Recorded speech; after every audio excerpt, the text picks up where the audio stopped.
చేయుదము రాండి ఉత్సాహించి పాడుదము.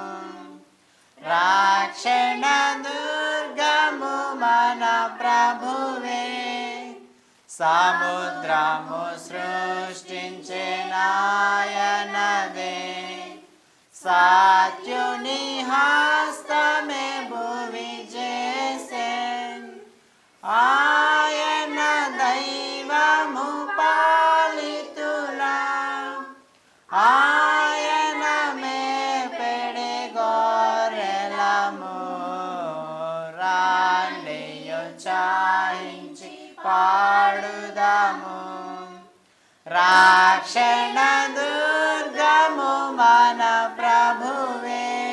ప్రియమైన దేవుని పిల్లలకు క్రీస్తు ప్రభు నామములో శుభములు వందనాలు తెలియజేసుకుంటున్నాను. 100వ కీర్తన మనం చదువుకుని అందులో నుంచి ఒక ప్రాముఖ్యమైన పాఠాన్ని ఈ రోజున మనం ధ్యానం చేసుకోబోతున్నాం. సమస్త దేశములారా యెహోవాకు ఉత్సాహధ్వని చేయుడి, సంతోషముతో యెహోవాను సేవించుడి, ఉత్సాహ గానం చేయొచ్చు ఆయన సన్నిధికి రండి. యెహోవాయే దేవుడని తెలుసుకొనుడి, ఆయనే మనలను పుట్టించెను, మనము ఆయన వారము, మనము ఆయన ప్రజలము, ఆయన మేపు గొర్రెలము. చదవబడిన ఈ లేఖన భాగంలో నుంచి ఈ రోజున ఒక ప్రాముఖ్యమైన పాఠాన్ని మనం ధ్యానం చేసుకోబోతున్నాం. దావీదు గారు యెహోవాయే దేవుడని తెలుసుకొనుడి సమస్త దేశాలకి ఇచ్చిన సందేశాన్ని ఇక్కడ మనం చదువుకున్నాం. ఇది ఒక ప్రాంతానికి స్థానికమైనటువంటి సందేశము కాదు, సర్వలోకంలో ఉన్నటువంటి సమస్త జనులకు సమస్త దేశాలకు ఇచ్చిన సందేశము యెహోవాయే దేవుడని తెలుసుకోవాలి అని.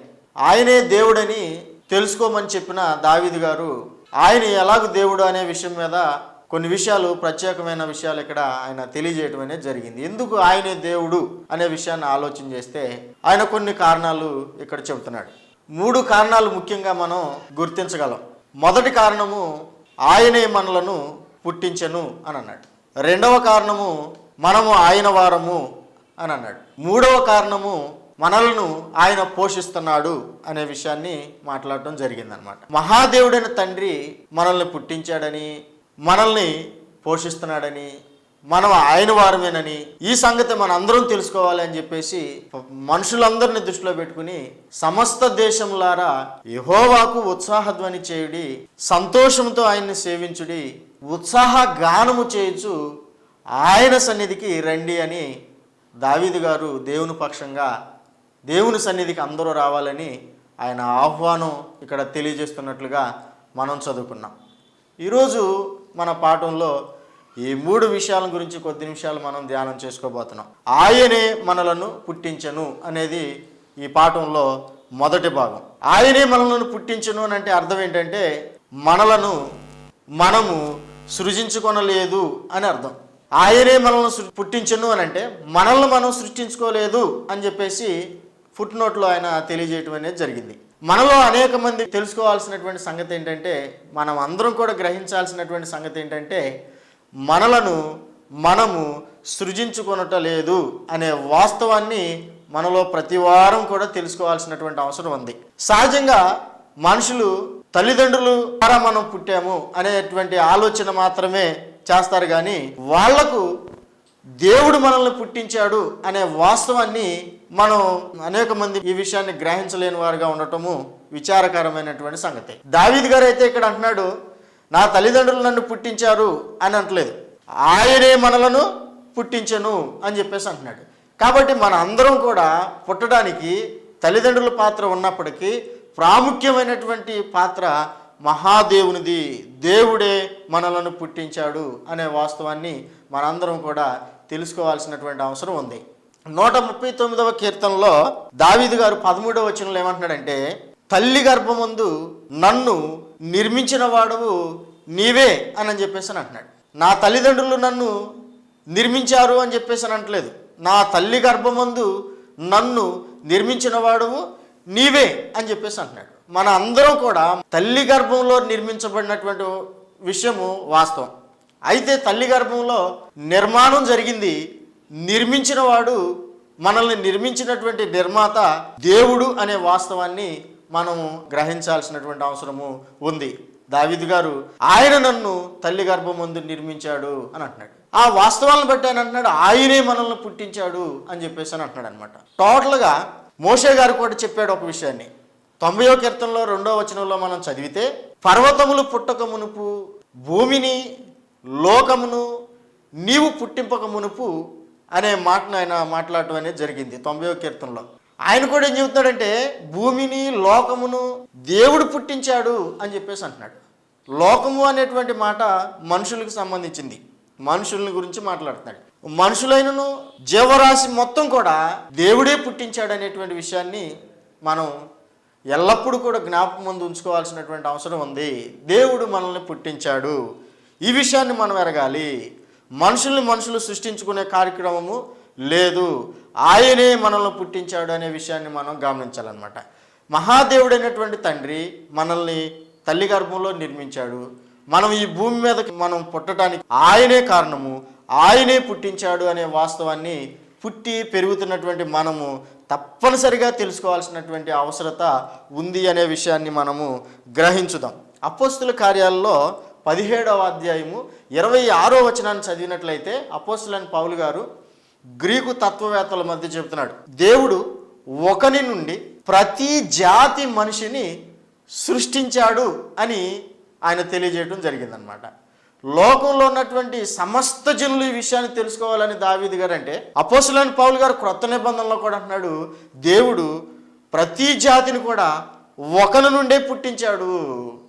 అంటే ఒకని మూలంగా ప్రతి జాతి కూడా వచ్చింది అనే వాస్తవాన్ని ఆయన మాట్లాడుతున్నాడు. ఆ ఒక్కడేమో మహాదేవుడైనటువంటి తండ్రి పుట్టించాడు ఆ ఒక్కడని, ఆదాం గారిని. ఆయన నుండి ప్రతి జాతి వచ్చిందనే వాస్తవాన్ని 1వ శతాబ్దంలో అపోస్తులైన పౌలు గారు మాట్లాడటం అనేది జరిగిందనమాట.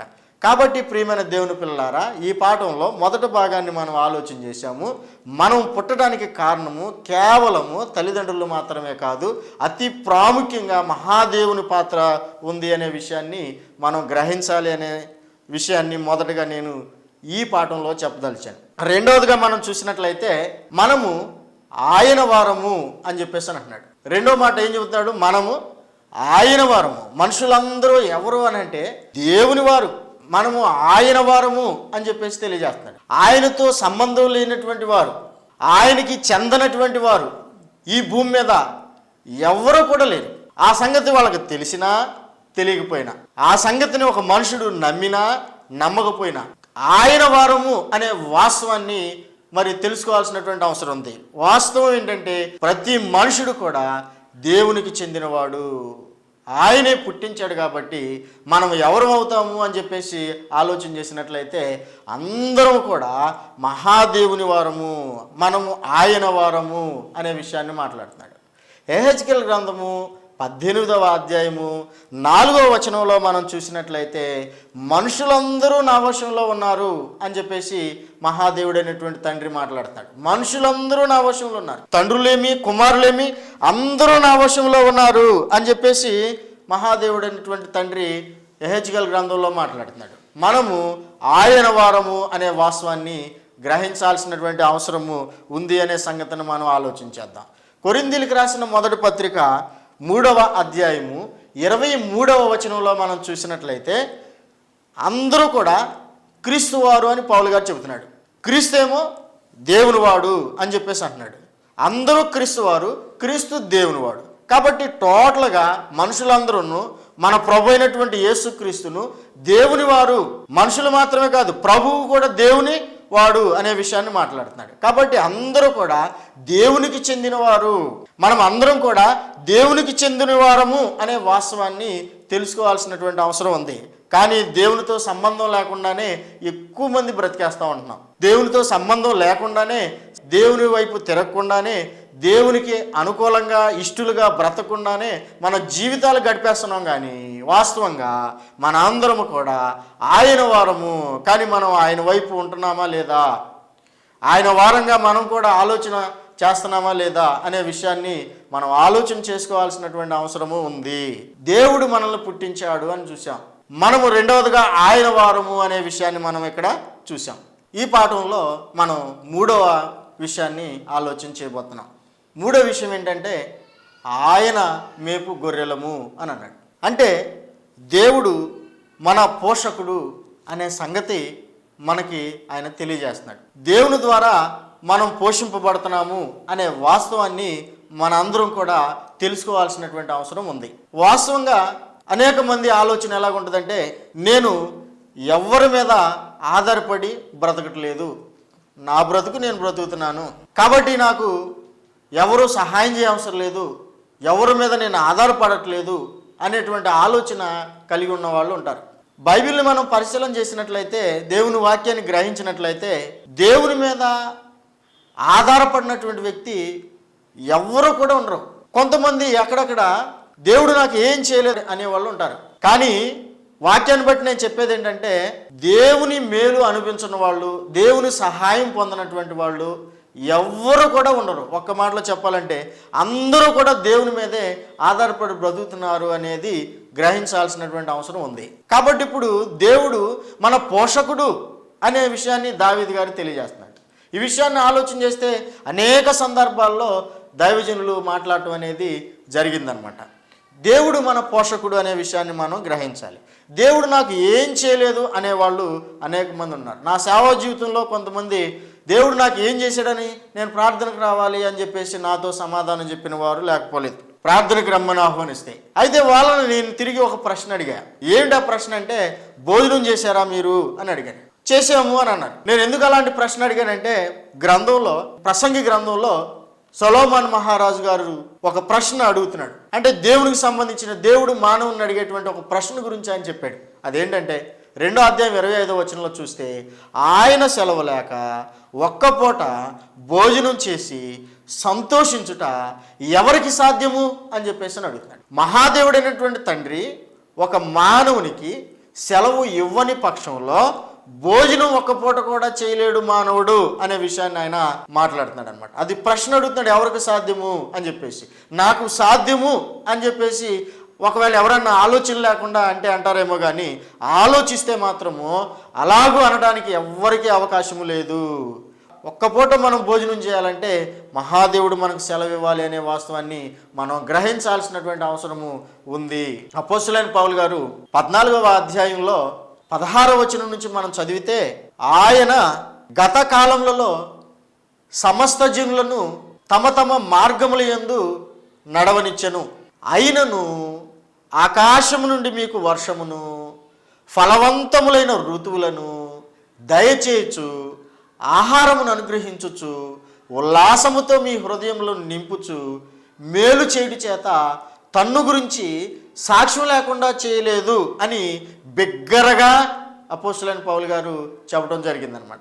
ఆయన ఏం చేస్తున్నాడంటే, దేవుడు ఆయనను అనే మాట మాట్లాడాడు. అంటే ప్రార్థన చేసినా చేయకపోయినా, ఆయన వైపు నువ్వు చూసినా చూడకపోయినా, ఆయన యందు భయభక్తులు కలిగి ఉన్నా లేకపోయినా, ఆయన చేసే పని మాత్రము చేస్తూనే ఉన్నాడు.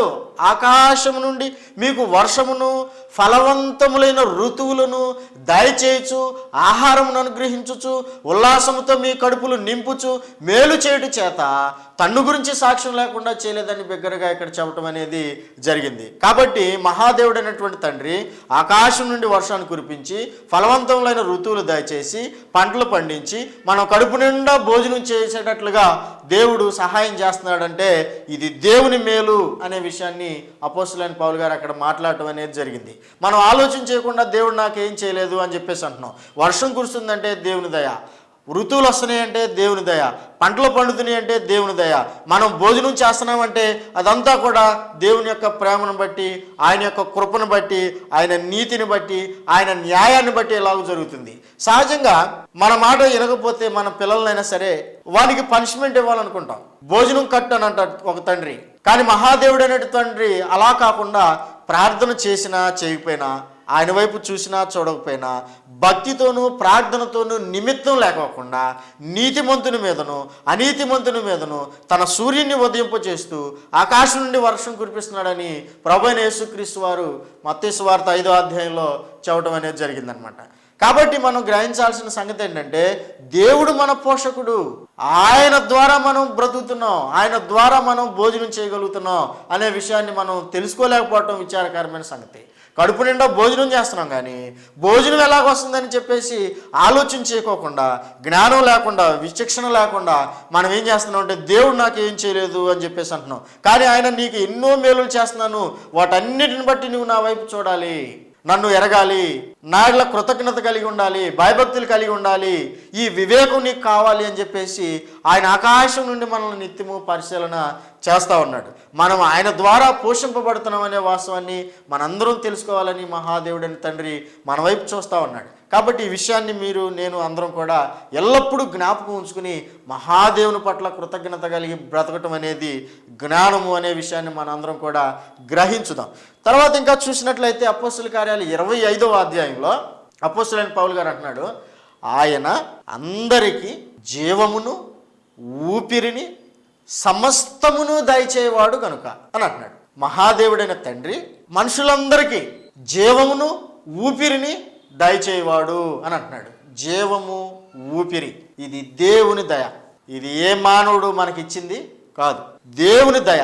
కాబట్టి ఇప్పుడు అందరూ దేవుని దయ మీదే ఆధారపడి బతుకుతున్నారు అన్నటువంటి వాస్తవాన్ని మనం గ్రహించాల్సినటువంటి అవసరం ఉంది. సీఎం గారైనా, పిఎం గారైనా, రాష్ట్రపతి గారైనా ఎవరికి కావాలండి? ఆయన ఇచ్చే జీవం, ఊపిరి లేకపోతే నేను బ్రతకలేనా అని అనటానికి ఎవరి తరం కూడా కాదు. మనుషులందరూ కూడా దేవుని దయ మీద బ్రతుకుతున్నారు, ఆయన ఇచ్చే జీవము, ఊపిరి మీద బ్రతుకుతున్నారు అనేటువంటి వాస్తవాన్ని అపోస్తులైన పౌలు గారు గ్రీకు తత్వవేత్తల మధ్య మాట్లాడాడు. మహాజ్ఞానులు అనబడినటువంటి వారి మధ్యన చెబుతున్నాడు, ఆయన జీవమును, ఊపిరిని సమస్తాన్ని దయచేస్తున్నాడు. ఈ లోకంలో ఏదైతే మనం అనుభవిస్తున్నామో, దేని మీదైతే ఆధారపడి మనం బ్రతుకుతున్నామో, దేని మీదైతే నిలబడి ఉన్నామో, ఏదైతే మనకి మేలు చేయడానికి ఏదైతే ఉందో ఆ సమస్తాన్ని కూడా మనం సృష్టించుకోలేదు. మన పైన ఆకాశాన్ని మనం సృష్టించుకోలేదు, సూర్యచంద్ర నక్షత్రాలను మనం సృష్టించుకోలేదు, ఈ భూమిని మనం సృష్టించుకోలేదు, ఈ భూమి మీద ఉన్న దేనిని కూడా మనం సృష్టించుకోలేదు. మహాదేవుడైన తండ్రి మన అవసరం నిమిత్తము సృష్టిస్తే మనం వాడుకుంటున్నాము, మనం అనుభవిస్తున్నాము. ఈ అనుభవిస్తున్నటువంటి మనము ఆలోచన చేయాల్సినటువంటి అవసరం ఏంటంటే, వీటన్నిటినీ మనకి దయచేసినటువంటి దేవాది దేవుడు ఒక ఆయన ఉన్నాడు. ఆయన గురించి నేను ఖచ్చితంగా తెలుసుకోవాలి. ఆయన చేసిన మేలులను బట్టి నేను కృతజ్ఞత కలిగి ఆయన్ని సేవించాలి, ఆయన్ని ఆరాధించాలి, ఆయన ఎడల భయభక్తులు కలిగి ఉండాలి అనేటువంటి